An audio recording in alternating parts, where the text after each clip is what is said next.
the main event. I'm Stephen McCollum, and I have this sneezing fit going on, and it's not even funny. Woo! Started right at the end of there, McCollum on business, and dealing with something. I don't know what's happened. I'm just so happy to be here today. It's affecting me. Hey, it's Wednesday. 17-year NFL veteran Dale Hellestrae. Well, he's off another day. He returns today from Palm Springs. Been following his exploits there. 1980, the class of 1980 annual get-together. They go on a golfing trip, Palm Springs, and everything. He'll be back tomorrow for his normal Thursday. Come in for a little bit. Hopefully he comes back healthy enough to do that. Of course, tomorrow also Uncle Lou coming up here at 9 o'clock hour. It'll be fun to join him as well. But I got you here for this show. Now, programming note. Been telling you all week. We're only going to be here for about an hour today. We're going to have to cut this show a little bit short. Well, I thought it was important I come in. Not important, but I just thought I should come in this morning. Wanted to come in this morning, do the McCollum All Business, do the main event. But I got to get across town here. I got a 10:30. I got to be there about 10:15 for some pre-stuff. But, of course, Ethan, you guys know Ethan. He comes in here, works, etc.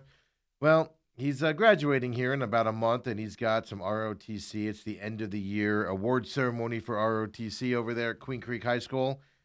So I'll be having to attend that, and I've got to get back across town, my parents, etc., with that stuff. So we'll be here till about 9 o'clock. I promise you at least an hour here this morning. And we'll, get everything packed in and then come back tomorrow as well. So I appreciate you joining us. Like I said, I feel weird announcing it's an hour because I feel like I'm doing some, I'm bragging that I'm here for an hour. Like, that's just ridiculous. I'm not doing that. I wanted to come in. It's exciting to come in and not cut it short at all. So I appreciate you guys joining us. Don't forget, live right now, you can text us 623-252-6670. You can even text us anytime you're catching us, whether live or on demand, either on Robat TV, the YouTube channel, TME Media AZ. Whether you're listening to us on your favorite podcast system later on today as well, you can text us anytime. That's 623-252-6670. You can hit us up on X as well, at TME Sports Show. And we're doing a lot of testing here, and we ran into some issues yesterday with our testing, but we are testing some stuff on the YouTube page, TME Media AZ, so you're going to want to follow that as well. We're also on Rumble, rumble.com/user/TME Media. Well, that's where we have the Real Matrix show, right, with the Angry Patriot. He loves that you guys are supporting his program. Can't thank you enough out there. Well, that comes out on Fridays, right, on Rumble. So we just put all of our programming on Rumble as well, and a lot of success over there with no advertising other than just here as well. So appreciate you guys joining us there as well. So Robert said, remember to smile when you get your award. I'm not getting one today. I'm just sitting in the crowd. But, it's his senior year. He does get an award, but also, the seniors, it's one of those things where they do all the baby pictures and everything. So on a slideshow and just kind of commemorate the year around ROTC.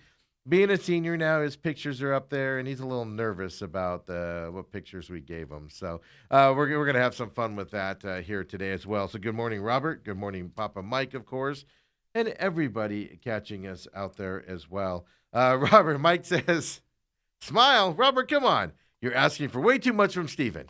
Yes, for those of you that have watched this program for a while, for those of you that are Facebook friends with me out there and things to that effect, yeah, you know how much crap I take from Mr. Dale Hellestrae for not smiling in pictures, and my kids are the same way and stuff like that. So it is funny. It is funny, guys. There will be no smiling today. I did tell him this morning because he had to get up into his Class A uniform and everything. Last time he has to wear it here, and he's not doing anything with the military after high school. He's going to go off to college and stuff, but it's his last time he gets to dress up in that uniform. So I was giving him a hard time today, and I said, be ready for pictures afterwards.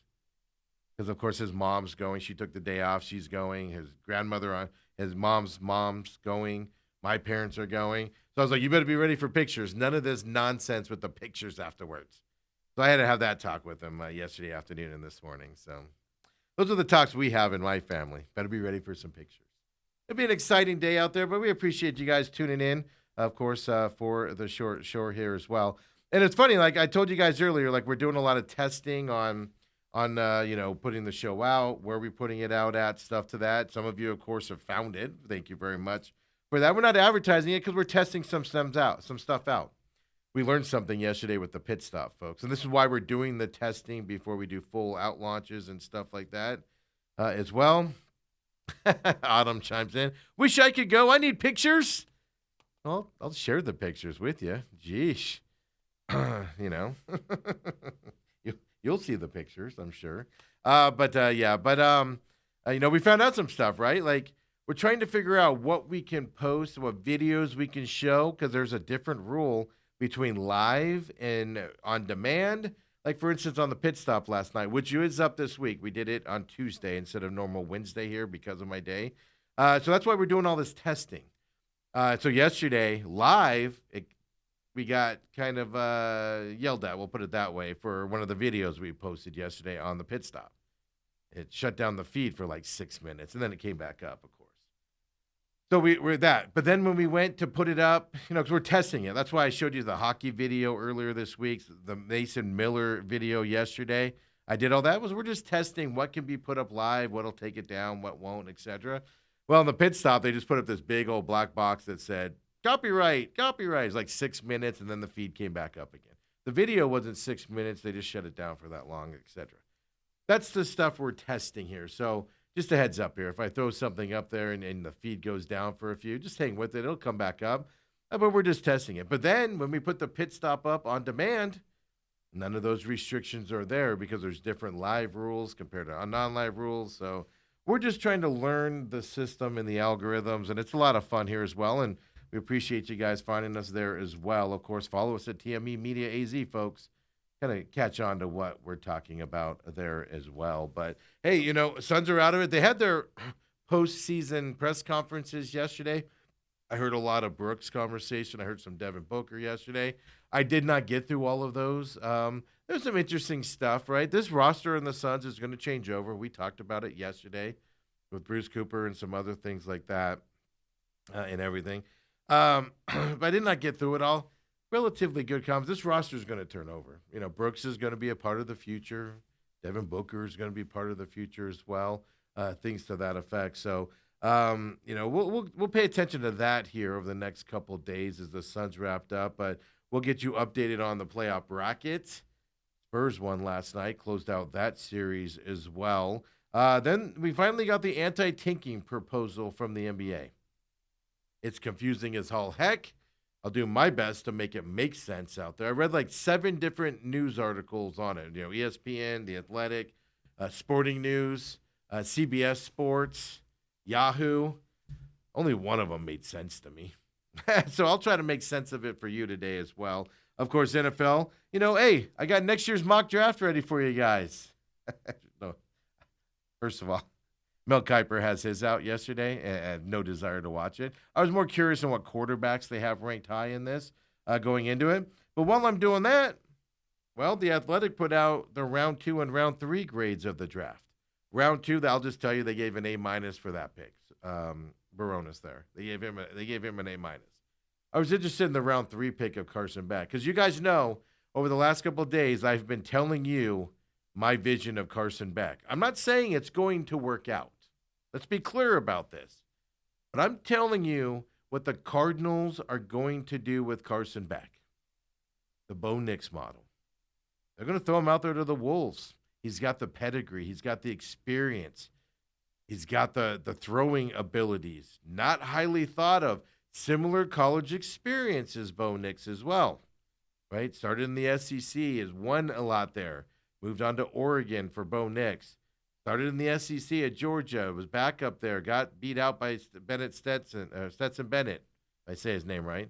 Right? Ends up going to Miami after a couple championships down there as a backup. Similar college stuff there. So I'm interested in what people are saying about this pick. And I have the Athletics grade on 3 we'll talk about. What did the Steelers do yesterday? Did you see this Aaron Rodgers thing? We're going to talk about that as well. Never heard of this before. We're going to talk about that coming up as well. Obviously, I'll get you updated today on the NHL playoffs. You got some good games tonight. Some games that if you're a hockey fan or, right, you're tired of watching the Diamondbacks get blown out. and it happens again tonight, Erod's on the mound tonight.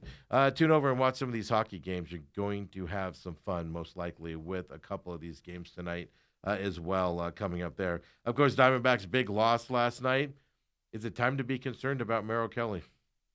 2 starts in a row now, out of 3 to start the season. We'll talk about that. I said yesterday with Bruce Cooper, the next move the Diamondbacks should make, barring infield injuries or something to that effect, or playing injuries, they should start bringing up some of these young arms into the bullpen. Because you can bring them up, take them down, bring them up, send them down, bring them up, send them down as much as you want. It's time to start doing that. And it starts with Hoffman today, in my opinion. They used a lot of arms yesterday. I think you will see some roster moves today. Bring up some of these young guys out of the bullpen, or out of up into this bullpen here. We'll talk about that coming up as well here today. And Yahoo, their power rankings for Major League Baseball, Diamondbacks have made a significant jump. We'll talk about that here as well. We'll be here for at least an hour today, as I said. Got to cut the show a little bit short here so I can get back across town. And again, guys, I'm not even reading the comments right now, but I'll accept your awards for coming in and instead of just sitting at home today like most people would do and, taking my time eating breakfast, playing video games. No. I woke up and I came in for you. For you there. For you guys. Oh, you guys want to give me flowers? Thank you. Obviously, I'm being sarcastic. Somebody's going to take me serious on that as well. So, as we move forward, you guys got a big old chat going there as well. Bo Nix did have a better coach at Oregon than Beck had anywhere. You think Bo Nix had a better coach there than he had at Georgia with Kirby Smart? Really? I think really highly of Kirby Smart, though. So that would be the only place I would question it. Cristobal at Miami, I'd agree with you on that.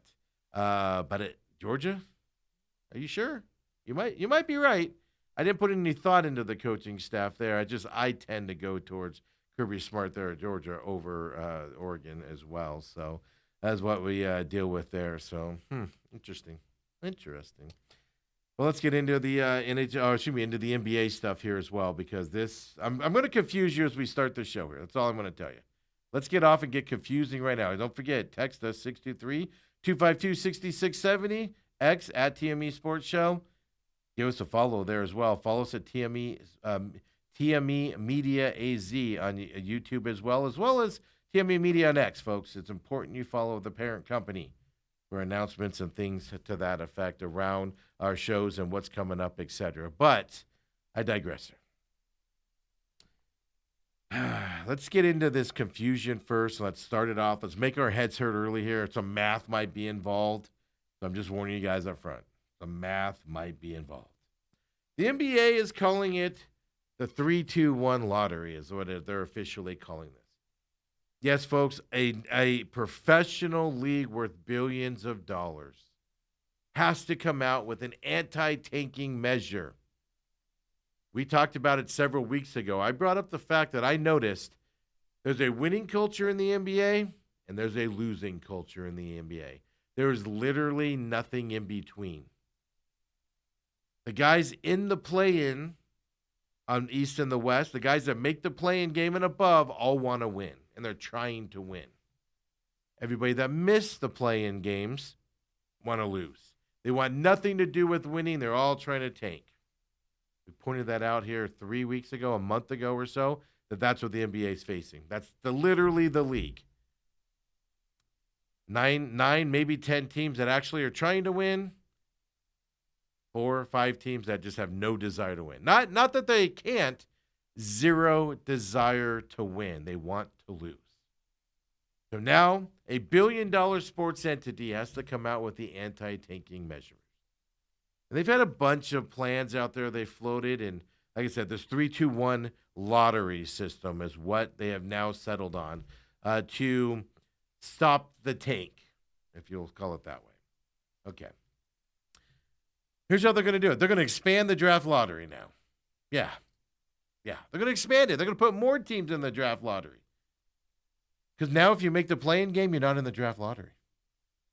But if you make the play-in game now, well, they want you in the draft lottery. is that supposed to incentivize a team that's in 13th place to win, to get to that 10th spot to get into the play-in because they'll still be in the lottery? Well, they're hoping that's going to happen is what they're doing. So basically, the draft lottery is expanding from 14 to 16 teams. Now they're going to go to this system of how many balls do you get in the system, right? You'll get either 1, 2, or 3 balls in the route. We're going to call them ping pong balls because I'm going to giggle this whole way if I keep saying balls because I'm 12. Just to warn you, I'm 12. They're going to significantly flatten the odds that you can win the number 1 draft pick as well. And if you land the number 1 draft pick, I'm sorry, not if you land it, but they're going to penalize teams with the worst records. The whole point of a draft is to make your worst teams better. And now they're saying, hey, if you have the worst record, we're going to penalize you and you're not going to get the number 1 pick and supposedly get better. The Dallas Mavericks would not have gotten the number 1 pick last year, by the way, in this new system. Just something I saw earlier. Also, so a lot of that stuff wouldn't have happened. And a lot of the players on teams wouldn't have gotten into those teams if we go by this. So here's where we go. Ready for this, folks? Buckle up. Put those seatbelts on. A lot of numbers coming your way. 8.1% chance at the top pick. I get this from Yahoo. They explained it the best because everybody else just made my head hurt to the point where I just crawled in bed in the fetal position last night. This is how complicated the NBA is. It's so ridiculous how complicated the NBA makes everything. You can have a mid-level exception. You can have a semi-mid-level exception. You can have a middle-level exception of a semi-mid-level exception that also affects the upper-level exception. But we call that the upper-level, middle, upper, middle, upper extension. And NBA is just ridiculous. So the teams with the 4th through the 10th worst records, so you had to have missed the play-in game here, you would each get 3 ping pong balls, giving them an 8.1% chance of winning the lottery. Before, you had a 14% chance to win the lottery in the current system. So it's going from 14% to 8.1 for 4th through 10th worst records. What you got? The teams with the 3 worst records out there. All teams who play in the 9 versus 10 play-in games, you're going to get 2 ping pong balls for a 5.4% chance to win. So if you finish 4th through 10th worst record, you get an 8.4% chance to win the top pick. If you finish 3 worst records, or you're in the 9th or 10th spot and you play in those games, in that play-in game, you get 2 ping pong balls. You get a 5.4% chance. So basically, your worst record teams aren't going to be the number 1 pick. Okay. Because they're tanking to get there. That's kind of what they're saying.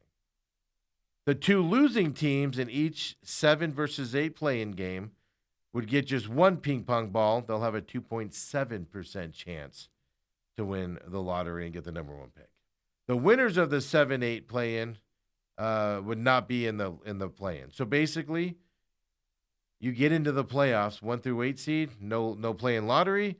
You miss out, but in the play-in games, you get a chance at the number 1 pick, is what they're saying. But you're only getting 1 pick if you're in the 7 and 8. If you 9 and 10, if you're in the 9 and 10 spot after the play-in games, and you miss the playoffs, you only get 1 ping pong ball. Makes my head hurt. That's what they're doing, folks. Yeah. They're basically doing a relegation type of a system. They're not kicking you out of the league like the Premier League does. Like the bottom 3 teams every year get relegated down. The top 3 teams get relegated up into the Premier League, big money chain. They're not kicking you out of the NBA if you have the bottom 3 record. But they're doing it in terms of draft status out there is what they're doing as well. Yeah. They say that this should incentivize non-playoff teams to stay competitive late in the season. Yeah. The NBA is penalizing. No other league does this. The NBA is penalizing the worst teams in the league. That's what they're doing. Everybody else rewards the worst teams in the league. The NBA is not going to penalize them moving forward, folks.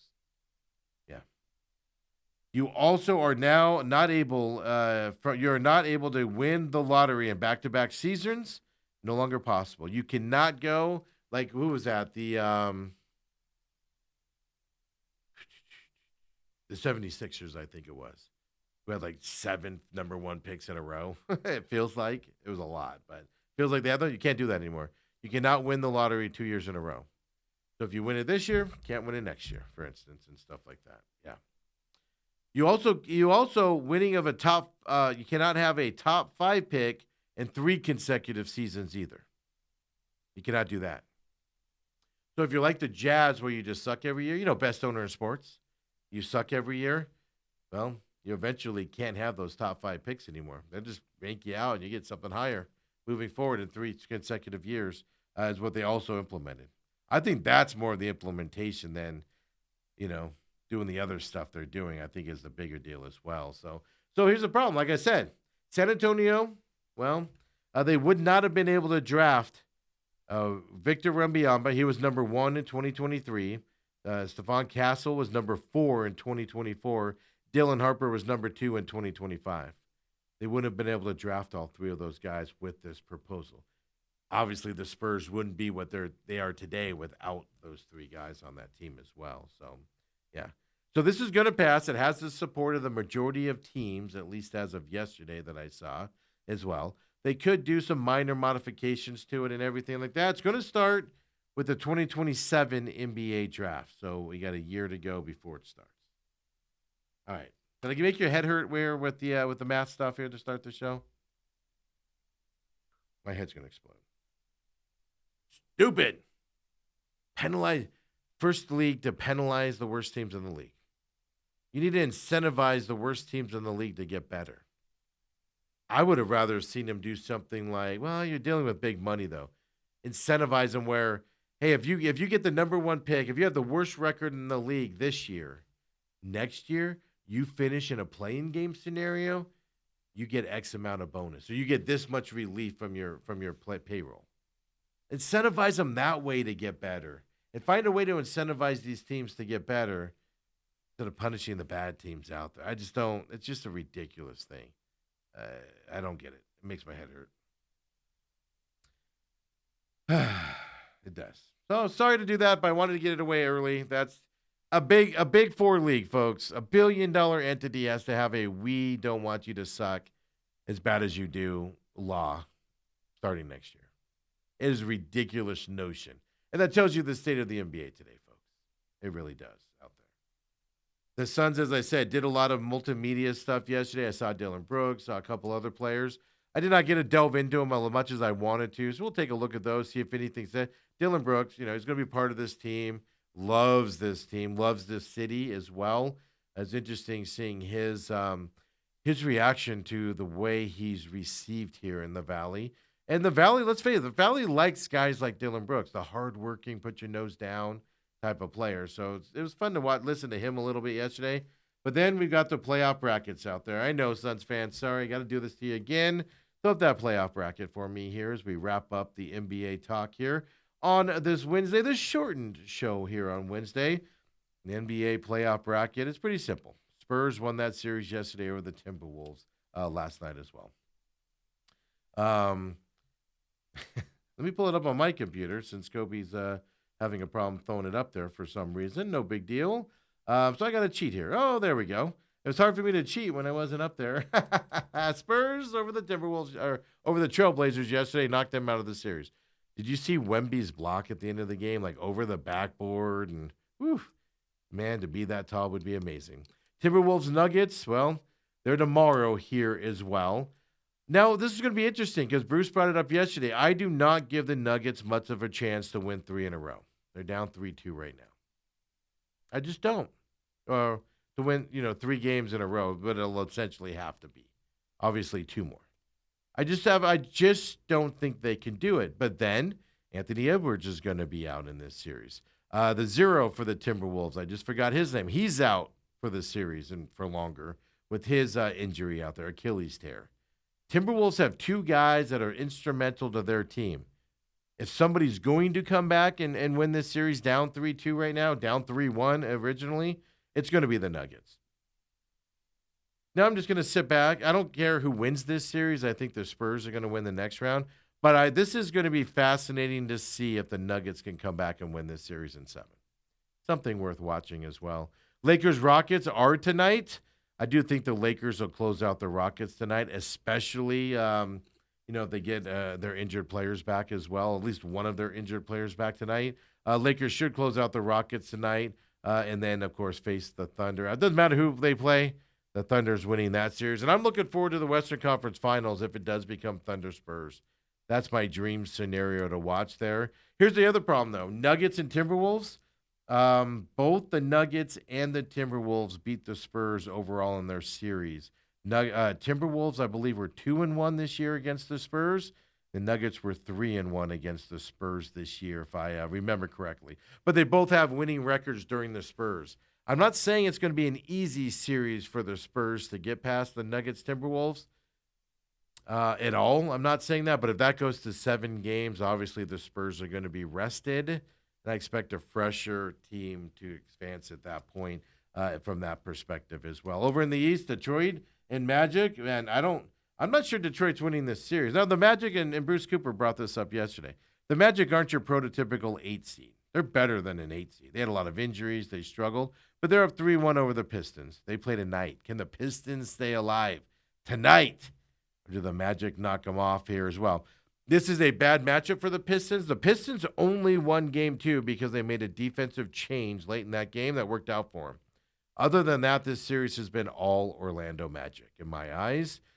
It'll be interesting to see, can the Pistons stay alive tonight, or do we see a monumental upset here, at least in terms of the rankings as well. Cavaliers-Raptors tonight as well. 2-2 series, Cavaliers-Raptors. I didn't give this series boring to me. Both of these teams are kind of boring to watch. Thought the Cavs would kind of blow them out. I'm surprised the Raptors are back into this. But I do expect the Cavaliers to pull ahead moving forward. And then you got, of course, Knicks and Hawks. They're tomorrow night here. I just want to see the chaos of the Knicks being in a long series here. Yeah, they're leading this series, of course, here. And they can close out the Hawks, but at least they made it a series. And I don't think it matters. 76ers, though, Joel Embiid's back for the 76ers, if you didn't know that. And he was peak Joel Embiid last night as they come back and beat the Celtics. Celtics better close this series out quickly, because if Joel Embiid plays like he did last night, there is a monumental chance here. This could go a long series with the 76ers if Joel Embiid plays the way that he played last night as well in that series. So there you go, your NBA wrap-up here as well. We're just waiting to see some big games tonight you probably should pay attention to. But if you don't want to, well, you can tune over to the NHL here tonight as well. Fill up the NHL bracket for me as well. I'll get you updated on this tonight. Well, last night we got some overtime games happening right now. You've got some excitement. Boston holds on last night to beat Buffalo. So Boston stays alive in that series. It's a 3-2 series now. Minnesota does beat Dallas. I do think Minnesota Wild are winning this series, and I do think Colorado-Minnesota is going to be a massive round 2 series. It's going to be fun to watch that series. And Minnesota's up 3-2 after winning last night. Edmonton Draisaitl showed up, folks. 3-2 Anaheim lead in that series. It's going to take another Herculean effort from a player there with Edmonton for them to come back and win this series. Is it possible? Absolutely. Draisaitl scored twice last night. Oilers stay alive. It's possible for Edmonton to come back and win this series. I'm not in no way saying they're done. It's going to be a fun series to watch there as well. That was all last night. Tonight, you got Montreal and Tampa Bay Lightning. 2-2 in this series. I've told you all along, Montreal is alive in this series. I ultimately, in my picks, decided Tampa Bay was going to win this series. But I've been telling you all along, Montreal is alive. They can win this series. It's a 2-2 series. Whoever wins tonight, I do believe wins this series. Montreal and Tampa tonight is going to be a fun one to watch. If you're early as well, it's 4 p.m. our time here on the West Coast. Pittsburgh, Philly. Look, I think this is a mismatch of a series. Pittsburgh didn't show up early. They won the last game, though. That was a fun game to watch. They ended up winning it late. Pittsburgh did. It's 3-2 in this series. I do expect Philadelphia to close this series out. Tonight is that game. I think they'll do it. But judging off of last game, does Pittsburgh have more of a fight in them? Or is that just a one-game anti-elimination fight that they had there for the Penguins? That's tonight as well. 4:30 p.m. our time as well. Winner of that one goes off to play Carolina, who's just sitting at home, haven't had a test yet in the playoffs. I don't think Carolina's going to have a test in a Philly-Pittsburgh game either. Probably go 6 games maybe, but I don't think it's going to be this absolutely wild test here for Carolina coming up. But there you go. And then tonight, of course, the other big game out there in the West. Vegas Knights in Utah. If you're not watching this series, if you're a Coyotes fan, you should be watching this series because you see Smalls and all the guys from the Coyotes, the coaching, of course, the GM, all part of this Utah Mammoth team. Vegas Knights, I root for them, but this is a heck of a series regardless of where you look at it. Veterans there on the Golden Knights as well. This is going to be a fantastic game tonight. Pay attention to this. If you just want a Diamondbacks for some reason, you get bored with that, slide over and watch this game. It's the late game tonight as well. 7 p.m. is the face-off here from Las Vegas. You'll enjoy this series. Whether you're a hockey fan or not a hockey fan, you'll enjoy this series here. Last game, the Knights came out in period 1 and dominated it. They were up 3-0 there early in the second. Utah Mammoths came back 4-4. It ended up going into overtime where the Knights ended up tying up the series at that time. You'll have fun with that game, folks. Tune into that tonight, 7 p.m. if you're interested. And just a fun little series there as well coming up. So there's your NHL update as well here as we are talking, just getting things wrapped up here in our roughly hour-long show as well. Let's go to the comments here and check the text line. And somebody texted in and said, quit being negative on the Mammoth. I try to read it with some gusto there. Well, best owner in sports. Only half the arena can see him. Whatever. I like the players on Mammoth. I'm just not going to root for them up there. Ordinarily, I could root for a Salt Lake City team. I love Salt Lake City and the mountains up there. If I had to move, that would be a place that'd be one of the places I'd say I'm moving there. But I just can't get behind their team right now. I just can't. Partly because also I had my secondary team in the Knights from family ties in Las Vegas and things to that effect. We've talked about that 1,000 times here on the show, and we don't need to rehash that as well out there from that side. Robert says his QB coach, meaning Bo Nix at Oregon, was Dillingham. Oh, you were talking about the quarterback coach instead of the head. I was thinking head coaches there. For Oregon, and, of course, anything better than Beck had as well from that. So Papa Mike says, I'm okay with Beck as an experiment for now. You never know. He may surprise everyone in a year or so. And that's all my point is and the way that I see them using Beck. You know what Jacoby Brissett is. Jacoby Brissett is a serviceable quarterback. He'll move the ball up and down the field. He'll score some points. But a game comes down to it, you're not winning a game late, most likely with him out there. He'll win some games. Not going to put you over the top. Gardner Minshew's the same boat. He'll win you some games. He'll move the ball up and down the court. The offense will move, but you're not winning a bunch of games with them as quarterbacks. You know who they are. I like both of them as quarterbacks. I have zero issues with either one of them as quarterbacks starting for this Cardinals team this year while you're looking for a second one. Again, go back and watch the main event episode where we played and we talked about the press conference, the pre-draft one. Monty Ossenfort said 3 things. We want to, if a quarterback comes in and he played for a big school, he played in big moments. He listed all these characteristics, and we all tied it to Ty Simpson. Carson Beck has the same characteristics. If you're going into this season and you know you're not going to win a lot of games, do the Bo Nix deal. Take that chance. The difference between the Broncos blueprint and the Cardinals blueprint, if they go that route, they have similar college experiences, folks. But if you go to the differences, the Denver Broncos have one, if not the best defense in the league, definitely top 3 or 4. Cardinals do not. That's a major difference with that blueprint that we got right now as well. So everybody's commenting that the teacher is here today. Autumn took the day off. She's got some stuff to do. So I guess she took the day off of work. So yeah, Papa Mike, she did not help me with that MBA math at all with that tanking policy, just so you know. Yeah. Even she would even mathematicians are confused on what's happening as well. So yeah. Papa Mike does say, I get that they want to stop teams from tanking, but there has to be a better way, right? Right? How about a less confusing way? Make it simple for people to understand out there.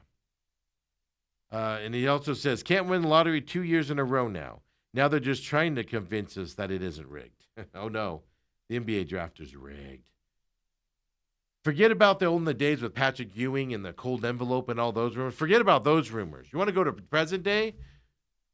The Mavericks had, what, a 14, 15, 16% chance to get the number one pick last year?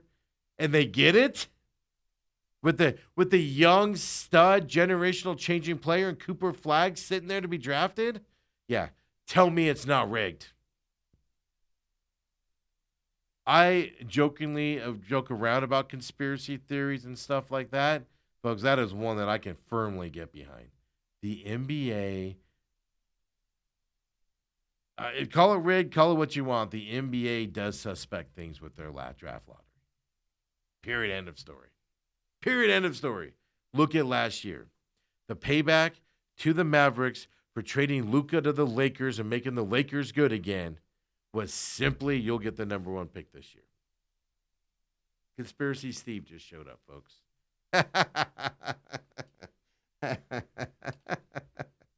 100% it did. Let's take a break here real quick. We'll come back, talk some NFL, and then, unfortunately, we got to talk some Diamondbacks. Short show today, folks. We'll be out of here just around 9 o'clock, maybe a little bit later, but I got to get across town. Be back tomorrow. Everything back to normal tomorrow.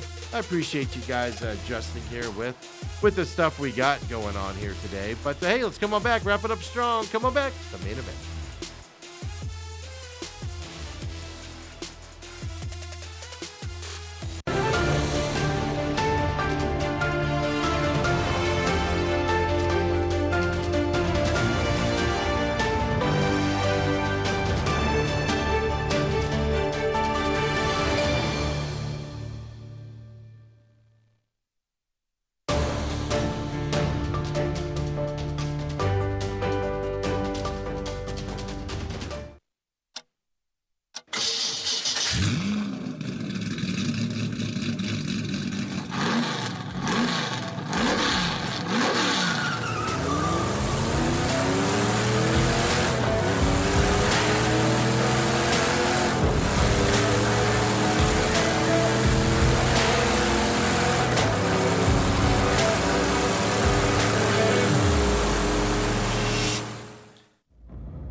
And we're back here, main event.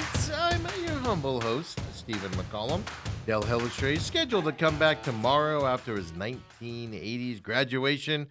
We'll call it reunion here with some of the boys. They go to Palm Springs, spend a few days golfing and having a good time there as well. I saw the pictures, man. They look like they were having a blast. For a bunch of old guys. He's going to kill me for saying that. But he'll be back tomorrow for his normal come in here before he goes off and hits his 98 KUPD hit there with John Holmberg and the boys. And, of course, Uncle Lou comes in tomorrow as well. We're going to wrap up here just around 9 o'clock as well. As I said earlier, I got to chat about across town. It's going to take me about an hour, 45 minutes to an hour to get over there to Queen Creek High School. So we're just going to, relax, end the show a little bit early today. And appreciate you guys joining me, man. I wanted to come in and get it done. I was just going to sit at home otherwise, so it's up there as well. And don't forget, Pit Stop, it is up early this week. We did it yesterday just simply because of today's schedule. Did it yesterday. It's up for you. Robat TV, of course. The YouTube, TME Media AZ, folks, you're going to want to follow that. Live stuff going on, live stuff coming up. We're doing a lot of testing around it as well. Check that out. And then, of course, Rumble, rumble.com/user/TME Media. I got to keep putting that out there because Rumble and its search system, well, according to them, it takes a little while for the search system to come up as well out there. And Ethan just chimed in and said, "No classwork for me." He's getting ready for the awards ceremony here today. So he says he's supporting his dad. Well, you better be, because I'm coming to support you later. Tit for tat, kiddo. Just kidding. I'm driving 45 minutes across town for you. Let's get into some NFL stuff here and wrap this up strong before. Unfortunately, we got to talk Diamondbacks coming up as well. As I said, jokingly, we're going to break down I'm joking about this. I'm just going to tell you up front. But we're going to break down the Mel Kiper draft for next year. That's what we're going to do right now. Early 2027 NFL mock draft. Mel Kiper. Dane Brugler also put one out as well. And look at the Dane Brugler one right now. Here's who they have as your number one pick. I'll just tell you right now, the number one pick off the board, everybody's going to have them there, and that's Arch Manning. I am not a fan of Arch Manning. At least last year, Arch Manning, I saw a lot of flaws in his game. Doesn't mean he can't improve, but Arch Manning's going to be drafted high because of his namesake. And that worries me a little bit. We need to see improvement. He had 4 turnovers in the spring game for Texas, was that a week or so ago? But every draft is going to have Arch Manning number one. Here's the thing you need to pay attention to, Arizona Cardinals fans. They have the Arizona Cardinals making that number one draft pick this year. And they say it's going to be Arch Manning. Sitting here right now in this seat, today, April 29th, 2026. That pick makes me want to throw up. It doesn't mean Arch Manning's not going to improve this year and be better than he was last year. Doesn't mean that. But there's 2 sicknesses here. Arch Manning, as he is playing right now, not interested. But then the other sickness is they have the Cardinals picking number one. If that's the case where the Cardinals are going to be picking number one and the NFL season's going to go sideways for them, that means they're going to win 1 game at most, maybe 2. To get that number one pick. Why aren't you throwing Carson Beck out there this year to see what he can do? Why aren't you doing the blueprint of the Denver Broncos and putting him out there to see what he can do? If that's the expectation of your Arizona Cardinals this year, is to have the number one pick next year and draft Arch Manning, we better see Carson Beck out there a lot this year. That's the summary on the mock draft that I wanted to bring up to you. Just solidifies. We don't need to see Jacoby Brissett out there. We don't need to see Gardner Minshew out there. We don't. If the expectation is you're going to be so bad, you're going to have the number one pick next year, be so bad with the kid and see what he can do. Period. End of story. Arch Manning. Yikes. Oof. So anyway, that's what the mock drafts have out there. But this year's draft, we talked about it with Bruce Cooper. We did the draft show live. I can't thank you guys enough that tuned into that. And even then, a lot of people watching it after the fact as well. So we appreciate that on YouTube, Rumble, of course, the podcast systems and everything. I appreciate everybody tuning in to that as well and just seeing Bruce's reaction to the Jeremiah Love pick, right? But the big controversy around it is that round 3 pick in Carson Beck. The Athletic did grades on their 2nd and 3rd round picks for every team. 2nd round, they had an A- for Basonis there. I think that's the name. But they did an A- for him in that pick. I was more curious about the round 3 Carson Beck pick. I like Carson Beck. I want to see what he can do. I want him in the starting lineup this year. I've been vocal about that since Monday. But I also don't think they should have taken him for the number 3 pick. They lost value by doing so. They could have drafted somebody. Also, drafting him in the 3rd round, first pick, also tells me the Cardinals think he's going to get a chance to play this year. because you could have waited to draft him. And you lost some value there, meaning you could have gotten a player that could have helped you this year if on that third round pick. And they elected to punt on that. You could have got an edge rusher, something to that effect that could come in and help you out throughout the season. They punted on that and they went with a quarterback, where a lot of people assumed project in the future. I think in the round 3 pick there, they went Carson Beck in pick number 65 because they like the way he plays and they want to give him a shot and an opportunity to see what he can do. That's just my opinion on it. That's what I would do if I was the Cardinals, and I'm just floating that way. The Athletic did grades here on round 3 picks. Carson Beck, Arizona Cardinals, QB, Miami. The Cardinals needed a quarterback is what they write, and Beck was the most experienced one left on the board. He'll compete to be the starter at some point this season. Beck answered some questions after recovering from the elbow surgery and guided the Hurricanes to the College Football Playoff Championship game last year. That's what the Athletic put out there. Even the Athletic saying he will compete to be the starter at some point this season. That competition started. Why also did Jacoby Brissett say you should pay me as their starter? Jacoby Brissett's not stupid. Why is that? Why has what should be an easy move here to give Brissett more incentives and things to that effect to get his pay up? Why is that taking so long to get done? Because the Cardinals don't want to give him bigger money up front. They want to do more incentive-based because they think Carson Beck's going to be starting at some point this year, in my opinion. The Athletic has round 3 Carson Beck pick here for the Cardinals in A-. Just telling you. It's easy to sit back and poo-poo the Carson Beck pick. Look at the signs, though, folks. Round 3 when you could have drafted somebody else and gotten him later, probably. Pay attention to the signs. The pre-draft press conference. The number 3 pick when you could have gotten somebody to help you out on this team in a position you needed help with. All signs. The delayed interaction here and signing of Brissett to get him back into camp and pay him a little bit more. Delayed signing. And they're having good conversations, according to Monty. Put them all together. Carson Beck's going to be given the opportunity to run this team this year. There's no other way to say it, folks. There's no other way to tell you and convince you. You're either on board with this by looking at the signs, or you're just going to be, just fight the obvious thing in front of you. I'm not going to fight it. I'm going to roll with it. Carson Beck, your starter for the 2026 Arizona Cardinals. If Jacoby Brissett contract talks come out where it's all incentive-based, it's even more pointing towards Carson Beck getting the starting role at some point.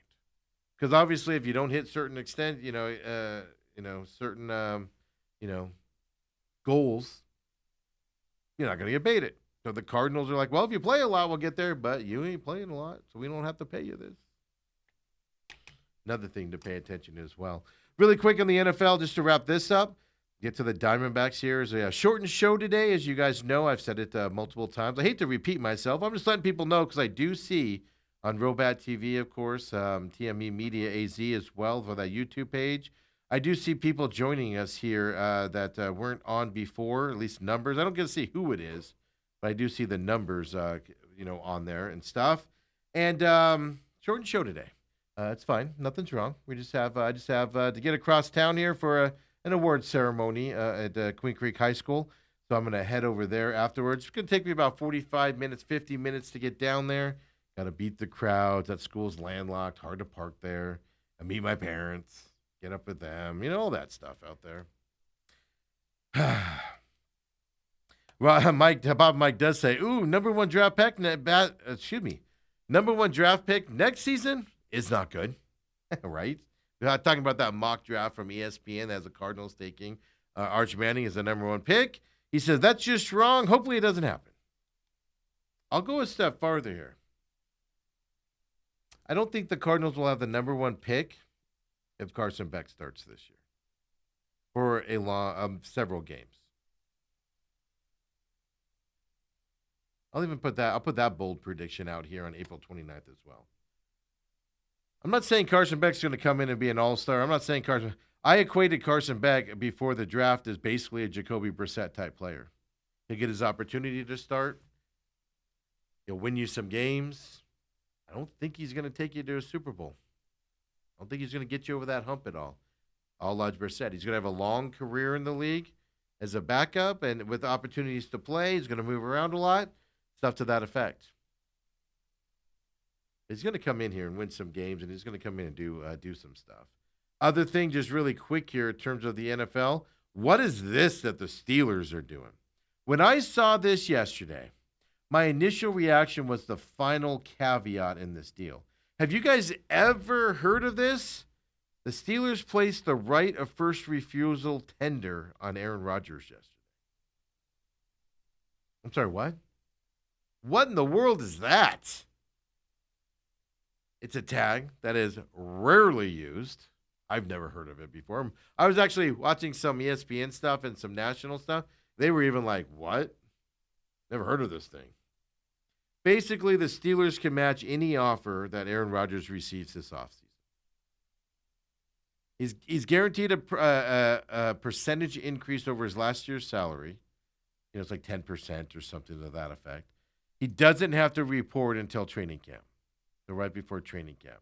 Those are the two deals. When I saw that second part of the deal, my initial reaction in my brain was, all right, they've made a deal with Aaron Rodgers that he's coming back, and he's not going to come back until training camp. You're not going to see him until training camp. That was my initial thought of what that paragraph meant. I've seen people from all gamuts say other things on that. Basically, I heard people on ESPN radio this morning driving into work on the national ESPN saying they were thinking they don't think he's coming back to the Steelers, that he could go to another team. He wants to play this out, see if there's a quarterback injury someplace or anything, and he could sign with them. I heard that theory out there on that. What is happening with? Why are teams waiting for Aaron Rodgers? Why are the Steelers doing this for Aaron Rodgers? Not good. So it's a one-year deal worth about $15 million with this tag that they did for Aaron Rodgers going into next year. So if another team comes in, offers him more money, Steelers would have 5 days to match that offer to bring Aaron Rodgers back to the Steelers as well. Yeah. So I don't know what to believe on this because I'm hearing it across. Like I said, my first initial reaction was they have a deal with them, but he wanted more money maybe, so they threw this deal on there to lock him in at that amount, and then he doesn't have to come until training camp. So if he does not sign with another team by July 22nd, which is basically the Steelers' first day of training camp, he would be eligible to negotiate a deal with the Steelers moving forward. They do say, some of the articles, I think Yahoo it was, maybe it was CBS Sports, said this could put pressure on Aaron Rodgers to make a decision earlier to come back to the Steelers. Here's my bigger question on Aaron Rodgers and the Steelers. There's rare tags out there now, etc. Why are you putting up with this? Move on with your life. And if Aaron Rodgers comes back, take him or don't. You don't have to sign him. Well, you didn't until now with the tag. Just go on with your life. Assume Aaron Rodgers isn't coming back. If Aaron Rodgers calls you in July or August and says, I want to play for you, then you have a decision. Do you want him back or not? Why are the Steelers doing this with Aaron Rodgers? Is he worth all this headache? They obviously think he is. I do not. Especially with new coaching staff in there, Mike McCarthy and stuff like that. He knows the Mike McCarthy system. Not going to be that big of a curve. Robert does say, given the way the mock drafts were last year at this time, Arch may be the 10th pick. He might not even be a first rounder, Robert, the way they were last year. I got Mel Kiper's 2020 26 way too early draft. Remember me and Dale were talking about that? I have it. I got to sit down and go through it. I'm kind of waiting for Dale to come back as well. Compared to the draft picks this year, it's all up and down, man. The guys they had in the top 10 last year, one of them didn't even get drafted. One of them just signed a 3-year deal with the Ravens as an undrafted free agent. Afia. It's an amazing thing to watch here as well. So we'll talk about that. I don't get the wait. I don't get the headache of Aaron Rodgers. I don't get waiting for him, especially with the new coaching staff. Just move on with your life. Plan on him not being there. If he isn't committed to you, this goes for life too, folks. Whether you're dating somebody, you're waiting for a job, you're anything to that effect, you move on with your life.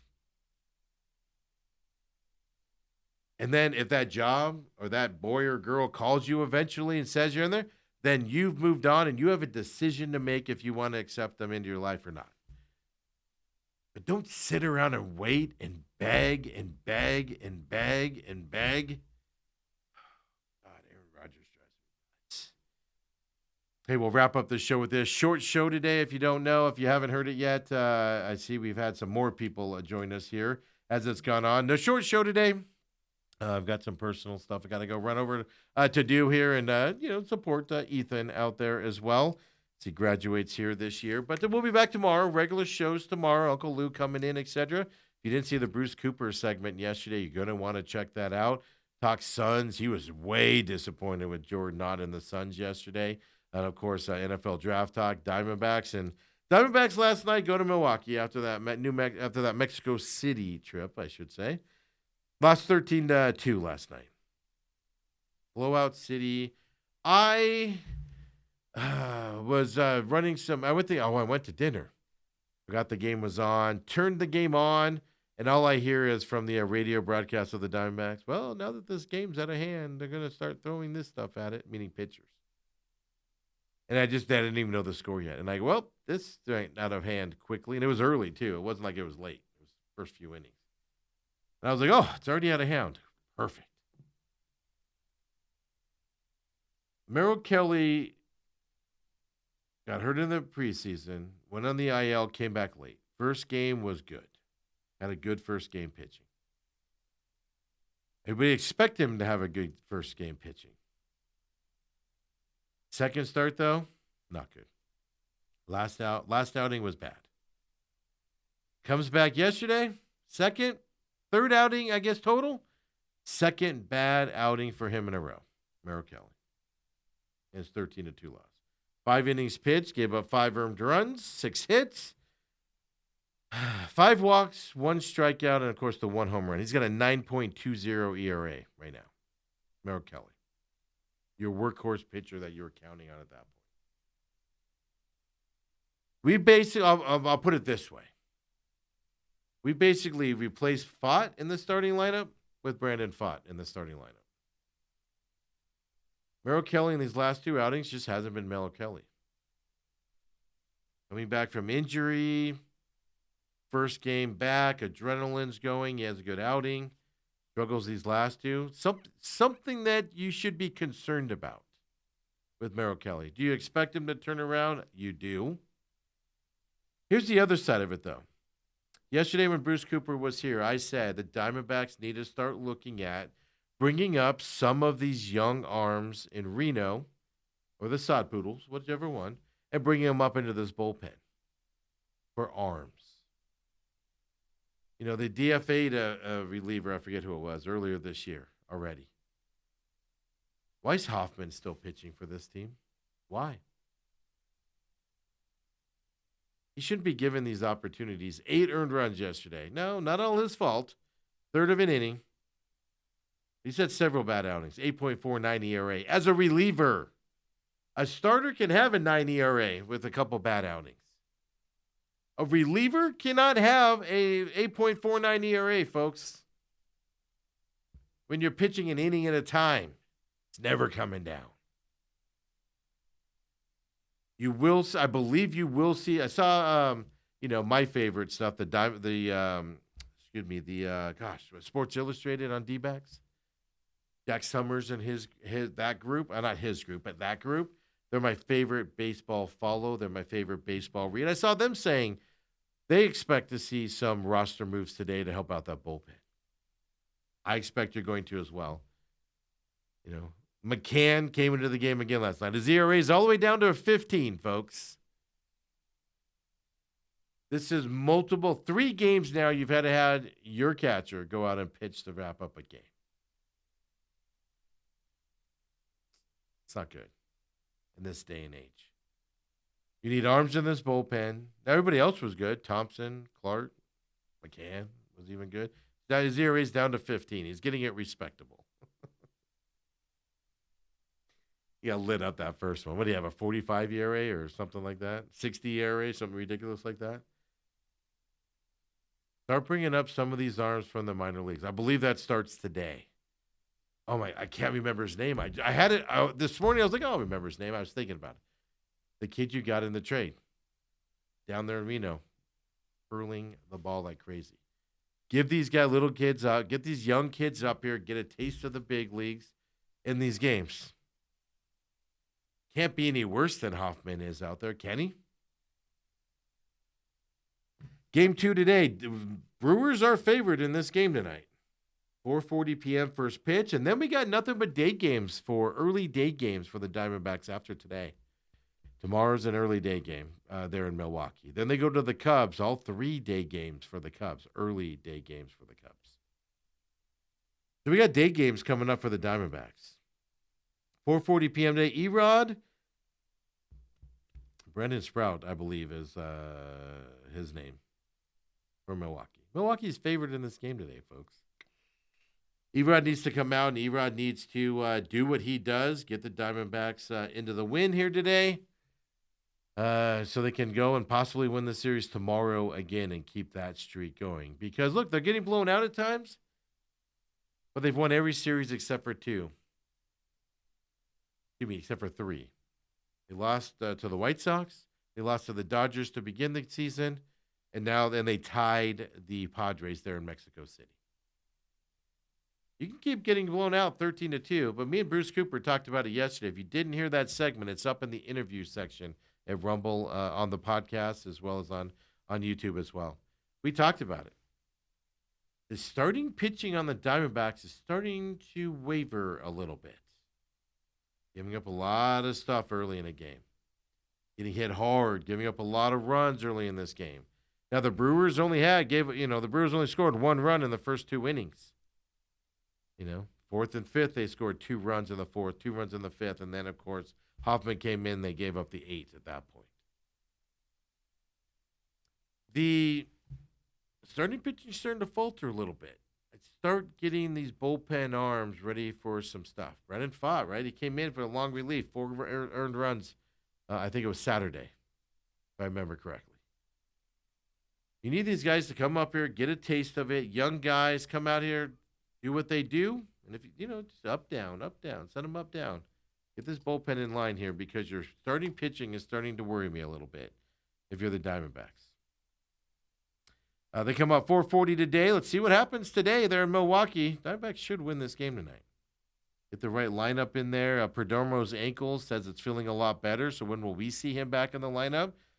I didn't see anything on ADC yesterday. Del Castillo, obviously his finger issue on that Sunday game. I didn't see anything on him. Was in the game yesterday as well. DH there. 2 at-bats there, but, is that a lingering effect from him, or are we going to see him play a lot more out there? Is there, yesterday was a test and he comes back today, so it's something to watch for him as well out there. But, Perdomo, obviously, we're looking at. And then, obviously, Gurriel Jr., he's up to batting 107 right now. He was under 1 before. He's had a terrible start to the season. Here's what worries me. Merrill Kelly comes off the injured list. Pitches well, 2 bad starts. Gurriel Jr. comes off the injured list, not hitting very well to start the season as well. Is this a pattern of guys coming off the IL, not prepared to play in this game and struggling when they get out there? Something I'm watching, folks, as we keep going forward as well. Let's go Erod today and get it going. Really quick, Yahoo. We pay attention to power polls. I hate power polls. I hate them all together. We pay attention to them, though, just because they give us the national perspective of the local teams. And we'll wrap up with this here as well. We know we live in this bubble. We know what the Diamondbacks are. We judge them usually better than they are, sometimes worse than they are. But Yahoo, go with their latest power rankings that came out late last night, early this morning. They had the Diamondbacks as the 10th team here in the power rankings. People nationally are starting to notice the Diamondbacks playing well this season with their hard schedule. With their schedule against every team they have faced is potential of playoff teams except for one, and that's the White Sox. They lost that series. Going into May here, starting Friday? The national media, they have 10th for the Arizona Diamondbacks right now in the power rankings. They're starting to pay attention to the way your Diamondbacks are playing. They're 15-13 on the season. They're paying attention to them. They're noticing the way they're winning right now, winning these series with this 15-13 record here early in the season. The schedule's lightening up here, guys, coming up. The national people are paying attention to them. I just wanted to, it's not all doom and gloom. We hope, right? It's not all doom and gloom out there. Don't forget, hey, we're going to wrap up the show here on this Wednesday. We'll be back tomorrow, regular programming as well. I appreciate you guys coming and joining me here for the short show. I appreciate it very much as well. But look, folks, text us 623-252-6670, however you're watching us. Share TME Media AZ, both on X as well as YouTube. Share us, subscribe, share us with your friends out there.